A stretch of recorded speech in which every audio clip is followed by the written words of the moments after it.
welcome to Full Sport Press. I am Zach. And I'm Peyton.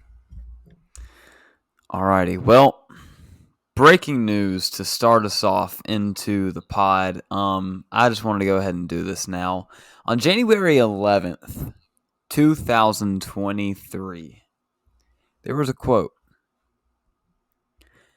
I'm going to make that dude's life hell.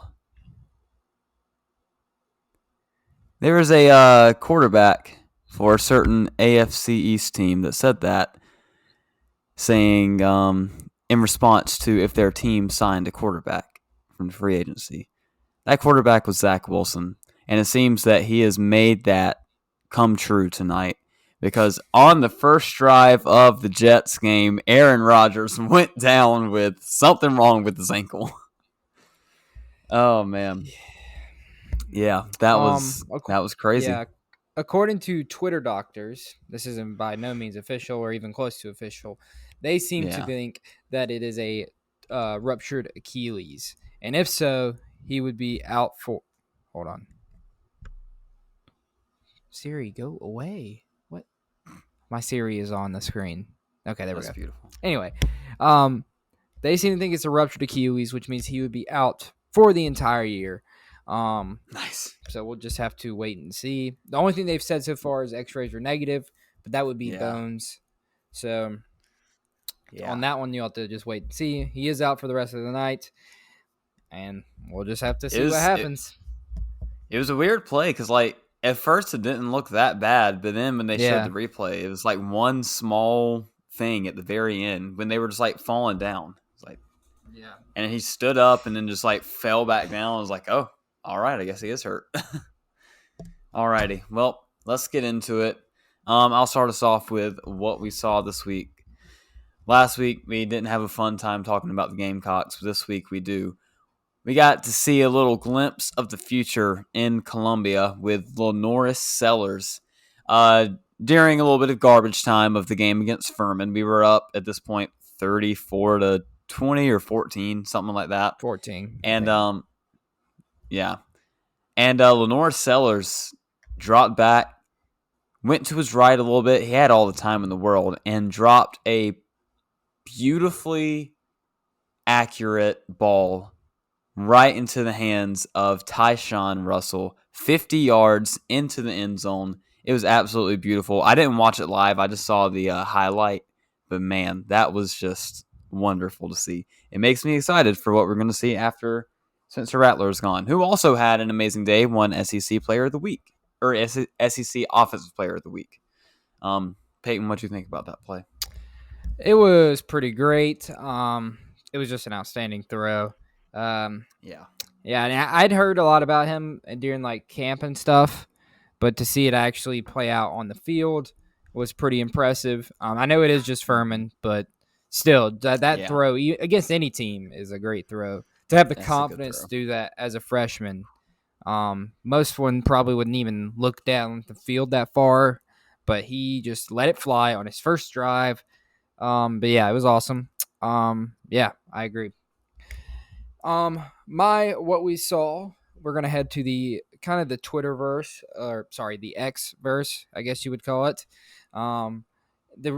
If you missed it last week in the FIBA World Cup in the semifinals, the USA lost to Germany, and then in the the bronze medal match, I guess you would call it, they lost to Canada, where Dylan Brooks put up 40 points. LeBron James saw that, and he said, Avengers assemble. We will not let this happen again. And they are planning another super team for the Olympics, which I think is how it should be. What's not slack on these. If you looked at the roster for the FIBA World Cup, it was solid NBA players, don't get me wrong. A couple superstars, but it wasn't the best we had. But for the Olympics, they're bringing out everyone. LeBron, Steph, anyone that's relevant. They're basically saying you need to come play in the Olympics with us because we need to win the gold medal. And I love to see it. Yeah, it's going to be cool to see because this is probably definitely going to be their last rodeo in it. So, for a few of those players, especially. LeBron and Steph, definitely. Yeah. Alrighty. Oh, yeah, the other ones were Kevin Durant, Anthony Davis, Jason Tatum, and Draymond Green. So that would be an insane group if they were able to get all those there. Yeah. All right. Alrighty. Reviewing last game of the week.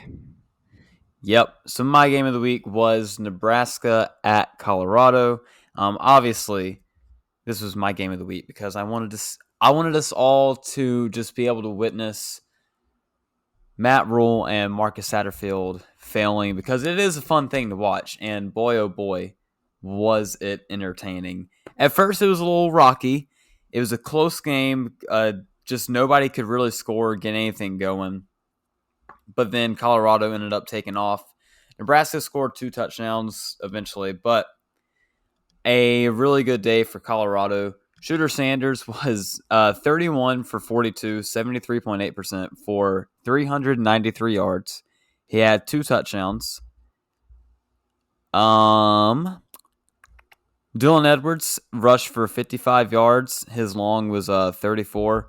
And then Hankerson for 26. They kind of have a committee thing going right now. Then you go down to receivers. I can't see his first name, but it starts with X, so I'm assuming Xavier Weaver had 10 receptions for 170 yards and 1 touchdown. Travis Hunter had 3 catches for 73 yards. And speaking of Travis Hunter, Peyton, we played a little game on Saturday where I texted you and I said, Travis Hunter over under, what did I say, 90 snaps? Yeah. And you said over, right? I did say over. You were correct. Do you know what the number is? I do not. Okay. Peyton, I'm going to tell you that the number is between 100 and 150. Good Lord. Guess the number of snaps that Travis Hunter played on Saturday against Nebraska. This includes special teams. 133. Oh, you're close. 126. Jeez, that is just insane. It's absolutely wild. So for the second week in a row. Oh, and let me just also give you his defensive stats. Colorado, where's this guy at? 4 tackles. All of them were solo tackles. So it's not like he's on defense and doing nothing. Like he's playing and he's being effective. So if it's the second week in a row. If this continues, wow, that's it. That's all I can say. Go ahead. All right, my last game of the week was Lions versus Chiefs, Thursday Night Football to start the year off. And let me just say, it was definitely a game of the week. Chiefs, they looked early on. They were started to look like themselves in the second quarter, went up 14-7. And then in the second half, Patrick Mahomes just had no one to throw to, basically. Kadarius Toney, multiple drops of easy first downs, like especially on the last drive of the game. He had an easy first that would have put them in field goal position when they were down 1. That would have basically won them the game, and he just dropped it. So, yeah, it was hard for Patrick Mahomes to win with that receiving core with Travis Kelce out, and the Lions took advantage of it. And they fed David Montgomery 21 carries for 74 yards. Not very efficient, but that's what he ended with. Jared Goff, solid day. No turnovers for Jared. Jahmyr Gibbs looked insanely fast. Yeah, he does. Yeah, and I'm excited. Hopefully they start to use him more because the explosiveness he has is just it's crazy. David Montgomery is going to be the MVP of the Lions team, Peyton. How many times do I have to tell you this? But I feel like almost – well, we can talk a little bit more about this later, but I feel like almost every running back that was a rookie that I watched just looked insanely fast and explosive. But anyway, we'll talk about that later. But, yeah, so Lions-Chiefs, great game. Lions pull off the upset on the first night of the year. Love to see it. All right, moving on to the PLL. Semifinals were on Sunday. I sadly did not get to watch. I was a little busy with the NFL action. But to be honest, it wasn't much to watch. They both were blowouts. Archers blew out the Redwoods. And the Water Dogs blew out the Cannons. Cannons kind of just forgot how to play offense for some reason. And that brings us to the championship, which is in 2 weeks, September 24th at 3 p.m. Water Dogs versus Archers. All right. That's all I got to say about the PLL. WNBA, Zach? Yep, it's going to be about the same. I also did not watch. The end of the season was Sunday, and I also did not watch because of the NFL. Yep. I'm sorry. I can't miss week 1. But Can't. the playoffs are here. This week on Wednesday, you can see the Lynx play the Sun. That is the 3 and the 6 seeds. Yes. And you can also see the Aces in the Sky. Those are the 1 and the 8 seeds. And then on Friday, you can see the Liberty versus the Mystics. That's the 2 and the 7. And the Wings versus the Dream. And that would be your 4 and 5 seed.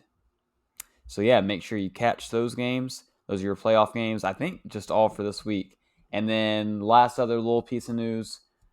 Diana Taurasi did announce that she is coming back for next year. Some people thought she might retire. She is like 42, but she's still playing good, and I'm excited to see her back. All righty.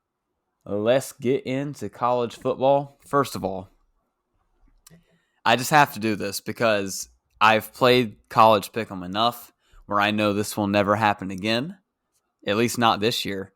Especially, have you seen the picks for this week, Peyton? I haven't looked yet. Oh, they are rough. They are rough. Oh, boy. But I have to brag. I got a perfect week this week in college pick'em, so that's all. Let's get into the games. Wait. Also, I would like to shout out my mom, who joined the group, went 8-2 for her first week. Yeah, she did good. Yeah, that's a pretty impressive start for Amy there. Good job, Mom. Absolutely. Right. Absolutely. Keep it up.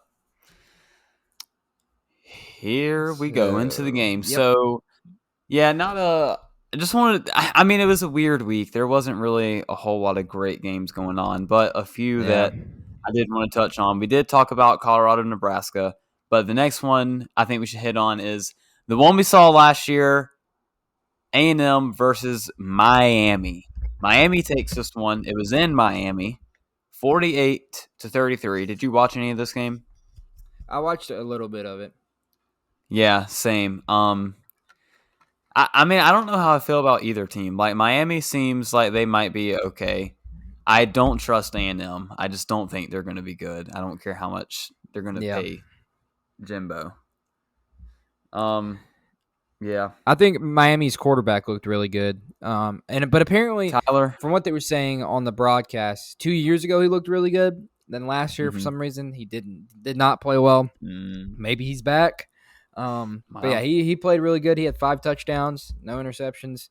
But yeah, Texas A&M, I really don't know. I don't think it's common you see an SEC school give up 48 points like that. Jimbo may be out on his way out the door. I don't know what's going on in College Station, but it's rough. It's rough. Yeah, I definitely think he is on his way out the door. Real quick, breaking news. There is a fear that Aaron Rodgers is dealing with an Achilles, per sources. So, wow. Okay. The next game I think we should hit on is the surprise overtime game, I would say. UNC and App State. So a week ago, we saw UNC destroy South Carolina, which was fun to watch. And then App State comes to North Carolina. Again, by the year 2023, you would think teams would know better than to put App State on their schedule, but they still make this mistake every year. And UNC survived at home, but they had to do it in overtime against definitely a not as good App State team. Did you watch any of this one? I was flipping back and forth, but I did watch a good chunk of this one. I had it on my laptop for a little while, and I don't know if you watched the game last year. I think we were on Party Chat, actually, when we were watching this game together, and it was like it ended up being 62-60 or something like that. Oh, yeah. It was that insane game where they scored like 5 touchdowns in the last minute. But yeah, App State always puts up a fight. Sadly, they could not pull it off.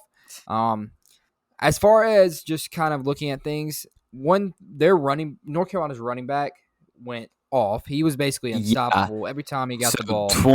26 attempts, 234 yards. He averaged 9 yards, and he had 3 touchdowns.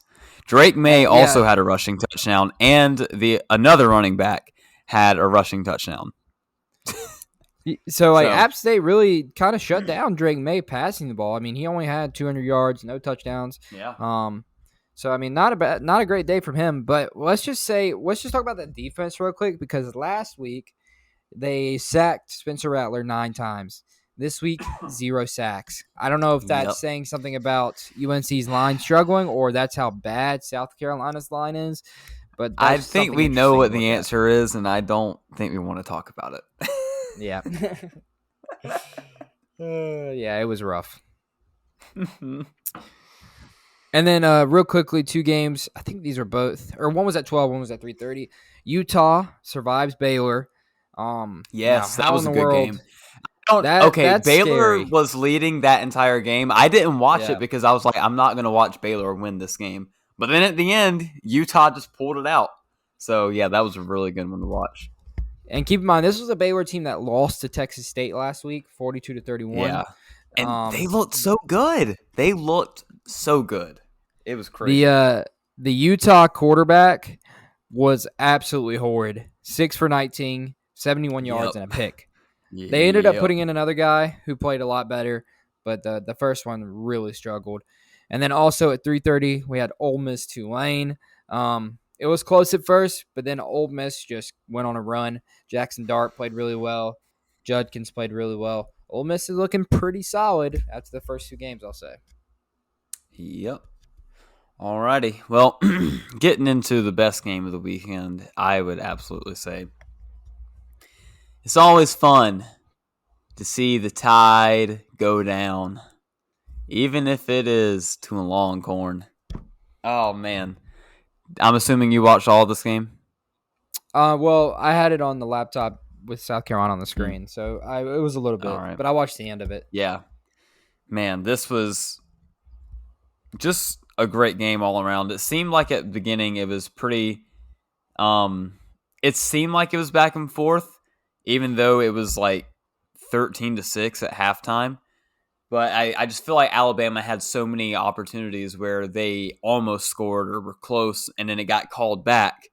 So it just felt like they were closer. But in the end, Texas just ran away with it. Quinn Ewers he went 24 for 38, 349 yards, 3 touchdowns, no picks. He had a great day. And then Milroe, on the other hand, had 255 yards, 2 touchdowns, and 2 picks. So what were your thoughts about the game? I think we're basically looking at the same Alabama team as last year, but they don't have Bryce Young to save them in these kinds of games. Milroe is just not that level. I mean, he had some great throws, he did, but then there was other times where he just did not look good. And I mean, there was nowhere else that they were making up for it. Rushing the ball, they averaged 3 yards a carry. That's just Alabama running the ball. You cannot average 3 yards a carry, especially with knowing they wanted to go back to their like old smash mouth strategy. Yeah. If you're averaging 3 yards a carry, just not going to work. And like I said, 2 picks for Milroe. It just is going to take more for them to pull out these kind of big game wins. They're going to have to figure something out throughout the season if they want to even chance to get back into the conversation. Yeah. All righty. Well, do we want to talk about polls first or next week's games? Let's go ahead and talk about the polls. Yeah, that's what I was thinking. Okay. Just it. All righty. So, number 1 did not change. Still Georgia. Number 2 is Michigan. Number 3, is this different? Florida State. Yes, it is different. Yes, it is. Oh, I can see this. Okay. Number 4, jumping up all the way from 11, the Longhorns of Austin, Texas. Number 5, they moved up a spot, USC. Number 6, moved down a spot, Ohio State. They hate Ohio State. They do. Penn State, Washington stay at 7 and 8. Notre Dame moves up to Notre Dame moves up 1 to number 9. Alabama drops 7 from 3 to 10. Thoughts on the top 10?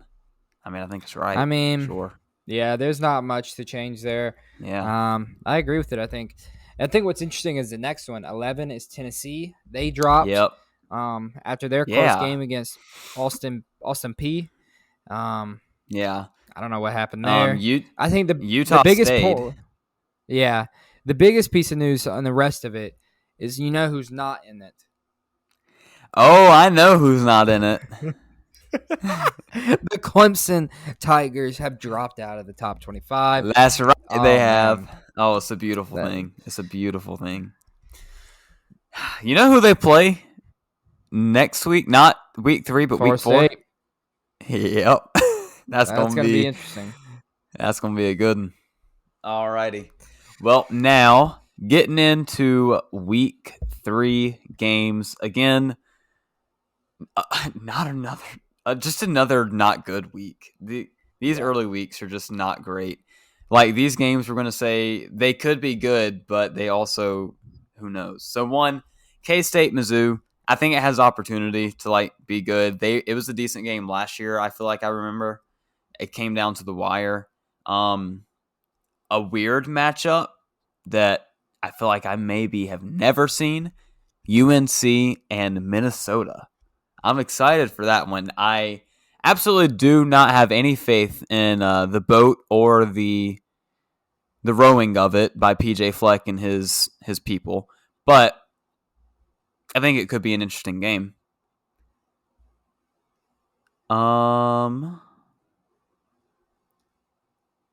Skipping on down to the other South Carolina. If you would like to watch if you would like to witness a live murder on national TV, you can head on over to CBS at 3:30 to watch Georgia play South Carolina, because that's what you're going to see. You want to get the last two? Yeah. And then at 5 on Peacock, Washington versus Michigan State. Now, this one's interesting because how is Michigan State going to respond to everything that's going on with the coach? If you don't know what happened, look it up. We're not going to talk about it on here. But if you want to know what happened, you can look it up.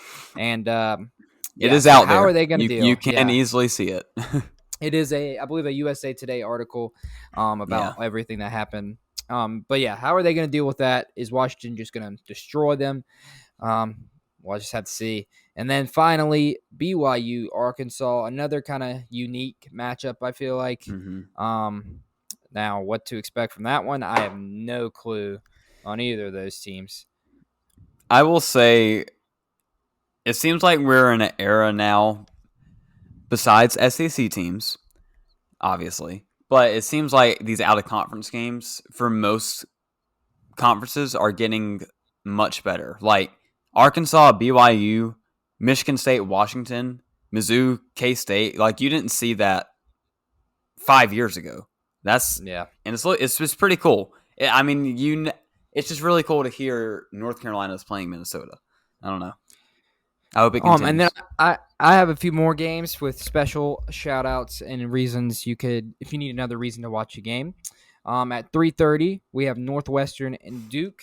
Now, this game, I'm interested. If Duke is favored by 18.5, I don't know if they've ever been favored by that much over like a Power 5 opponent. So that's interesting. And then moving on to 7 o'clock, Tennessee and Florida. Now, Florida has not looked good, but you never know with these types of games. Tennessee has also kind of struggled like last week. Mm-hmm.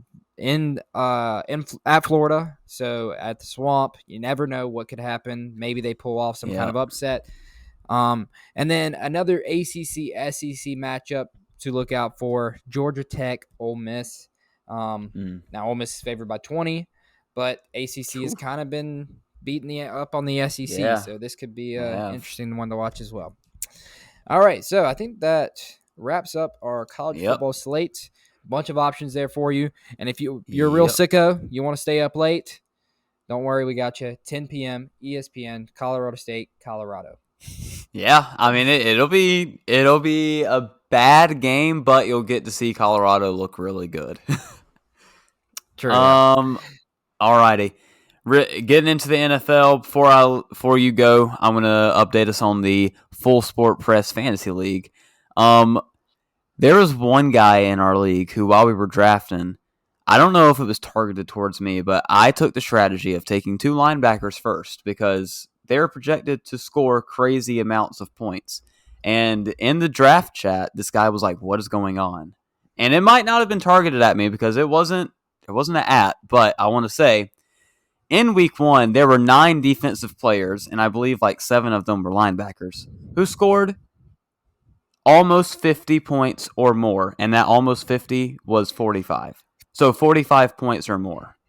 So defensive players looking good. Peyton, how do you feel about your team? Would just like to point out that I was the highest scoring player in the entire league, 223. Let me just say thank you, Tyreek Hill. I appreciate you. He got 40 himself. Yeah.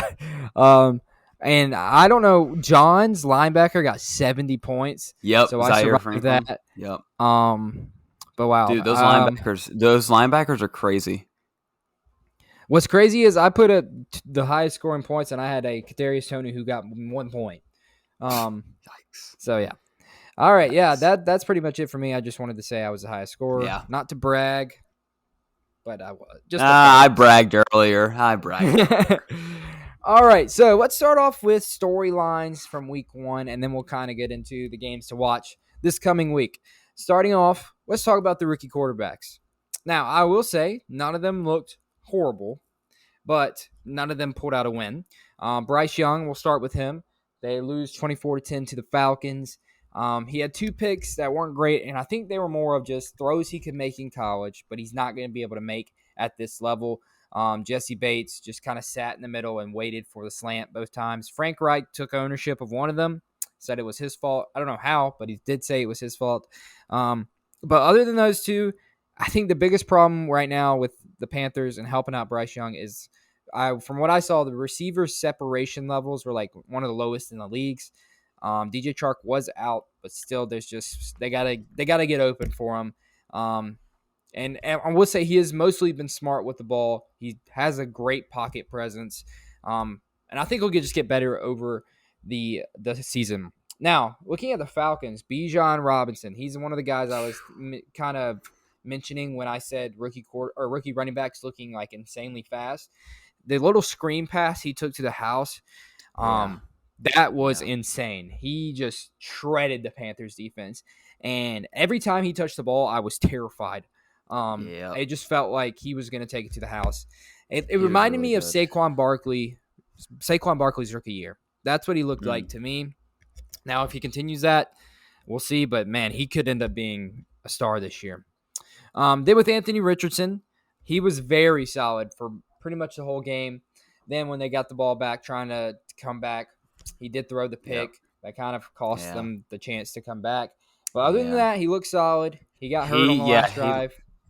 So that's the game I got to watch because I don't have the Panthers up here, but I did get to watch Anthony, and I had him up on my laptop, and it was just exciting to see him with the ball. Like every time he had the ball, so, I mean, some plays weren't good, but some were like that was an accurate throw, and it's like that's something that he wasn't really doing in college. He was running it really good. He could get the ball down the field, but not everything was accurate. And it seems like now he might have added a little bit of that piece on. So I'm excited about Anthony. But also on the other part of that game, I'll mention real quick, the Jaguars are looking extremely solid, I think. Yep. The addition of Calvin Ridley is more of an impact than I imagined because, wow. He went off. Yeah. Yeah. I saw some highlights. He looked amazing. There was a highlight of Travis Etienne running past him to make a block for him on the touchdown. If you haven't seen it, Zach, I'll send it to you after this. It's pretty crazy. But that's a team to look out for, and I that could make a run in the playoffs, honestly. I mean, they made the playoffs last year, surprisingly. Exactly, yeah. So they were like ahead of schedule, yeah. Because they came back on the Chargers last year in the playoffs, and the Chargers were up like 28-0 or whatever. Yep. All right, I remember that. And then finally, probably the most I don't want to say disappointing, but he didn't really do much. It's positive. I mean, he was fine. Not much negative, but not much positive. And that was C.J. Stroud. As far as situations, he does come into a rough one. Not many weapons. Just an all-around not great team. He went 28 of 44, so he threw the ball a ton. He had 242 yards, no touchdowns, no ints. He was sacked 5 times. But like he's throwing to Nico Collins and Robert Woods as his top guys. That's just going to be tough. And to be honest, not a bad start. Didn't turn the ball over. He might have fumbled. I don't know. He didn't. So, or wait. Yes, he did. He did fumble. So Texans are one of those, don't expect them to be good this year. It's just building towards the future. Let's see. Will Anderson did get a sack in the game, so that's nice to see. Nice. And then on the other side, the Ravens, Lamar Jackson was less than stellar, pretty awful.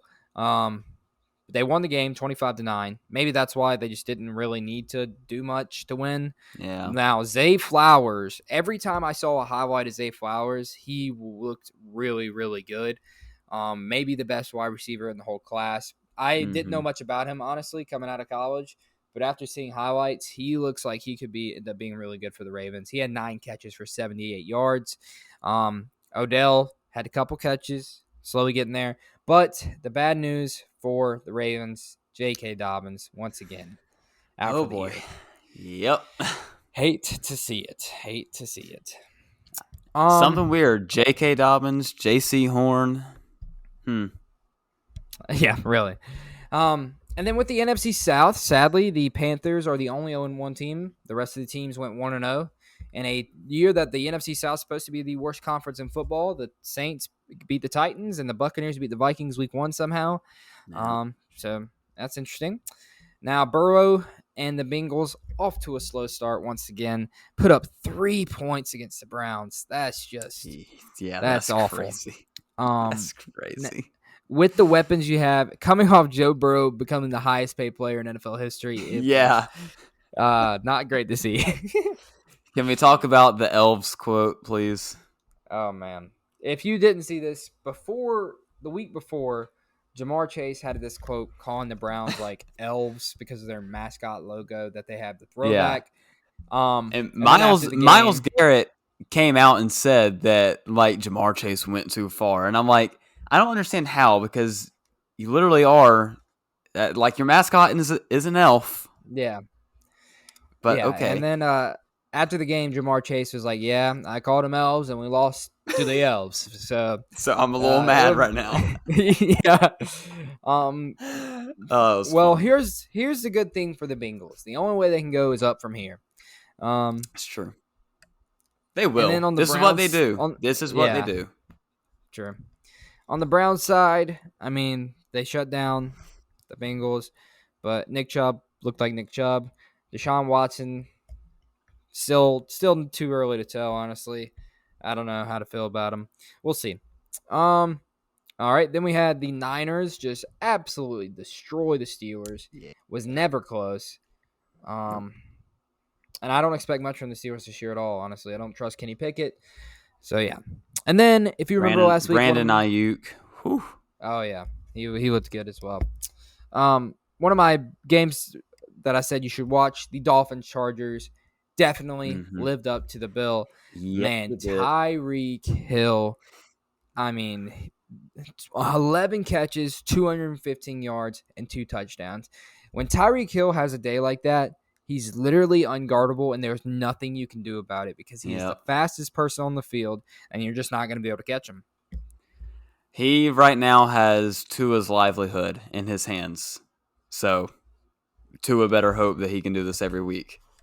Now, let me say, Tua made a throw on third down to him that was nuts. Like, I don't know how he did it, but Tua looked really solid, and I hope he keeps playing like that because he looked really good compared to previous years. Like, he just was in control, and hopefully he stays healthy and he can keep doing it.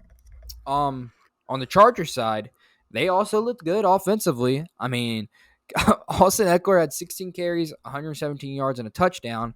Joshua Kelly had 16 carries, 91 yards, and a touchdown. So a ton of running the ball. Herbert honestly didn't have to do much because of that. It just came down to they couldn't stop Tyreek Hill, and that's how the Dolphins won the game. Eagles beat the Patriots, and Tom Brady Day at Gillette. Patriots kept it close, couldn't pull it out. And then we had the Packers and Bears, and it just made me feel, I believe the word is vindicated that I'm looking for, because I knew Justin Fields was not that good.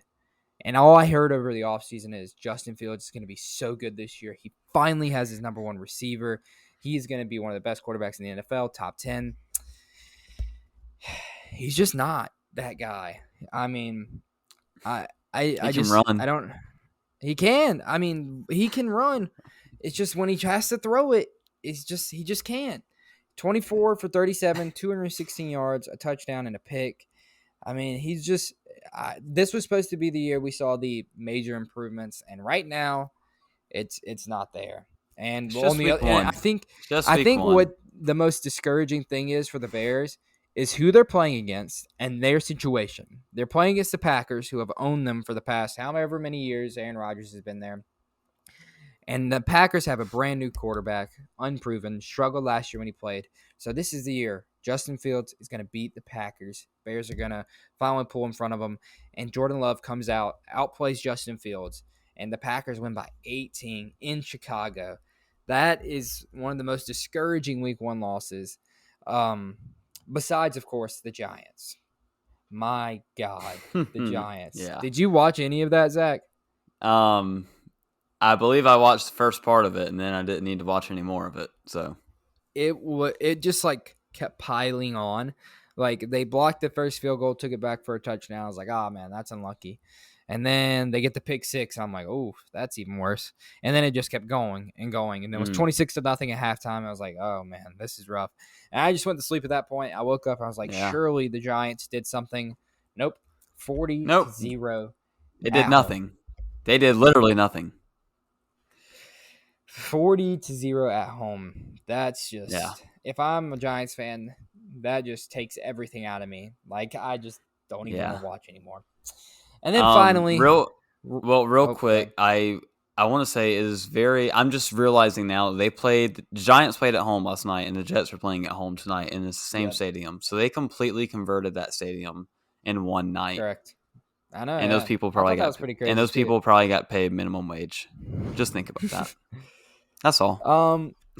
Finally, the Rams, are they back? Are they back to Super Bowl form? Stafford. Texas is. Texas is back. Stafford apparently played really good. He didn't have any touchdowns, but he was 24 for 38, 330 yards. They had Puka Nacua, the rookie out of BYU, had 10 catches for 119 yards. Looked really good. Maybe he's the Cooper Kupp's stand-in until Cooper Kupp gets back. So, yeah, Rams looking like they might be back. All right, let's talk about our games for next week. What should you watch in each slate? Starting off at the 1 p.m., there was a couple I looked at here. I settled on Chiefs, Jaguars. And here's why. Chiefs, are they able to come back from that loss last week? Who is Travis Kelce going to be playing?